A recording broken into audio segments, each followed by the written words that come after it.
Surxondaryoda issiqlik 50 gradusgacha chiqadi. Ayniqsa orqamizdagi uy uchun bu juda ham issiq. Assalomu alaykum.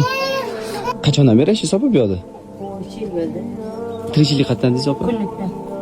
Qanaqa ishlaysiz? Tayyor, qovun tashish, ko'kat o'tash.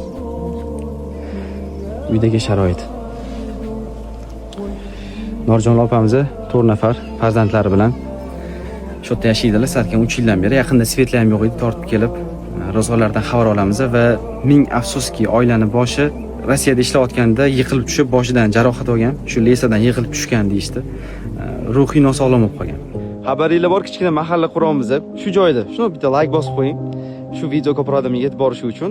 Alhamdulillah. Bu oila uchun qurayotgan uyimiz mana shu bosqichga yetib keldi. Mana bu yerda qo'shnilari, orqa tarafda kichkina огородlar bor. Devorlarimiz shlaka blokdan, uyni o'zini esa pena blokdan quramiz.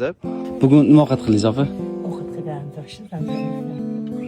Xudo xolisa hozir biz narsalar olib keldik. O'shandan bir bugun bola bilan maza ovqatlanasizlar. Jo'jadan kirib kelganlar. Açtım kederimden aynalarda yüzüme bakmam. Bir sigara sardım seni. Videoga albatta like bosing. Ko'proq odamlarga jo'natib qo'ying. Albatta kommentariy qoldiring.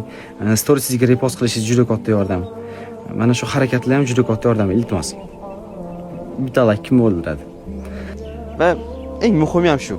Ya'ni yaxshilik qilayotganingizni hech kim ko'rmaydi. Mana hozir kommentariy yozsangiz, kartani olasiz, atrofingizda hech kim yo'q. Yordam qilasiz. Buni bir necha marotaba qilgansiz. Buni mazasi boshqacha. Endi buni orqasidan keladigan baraka, yaxshiliklarni Allohning o'zi sizga bersin.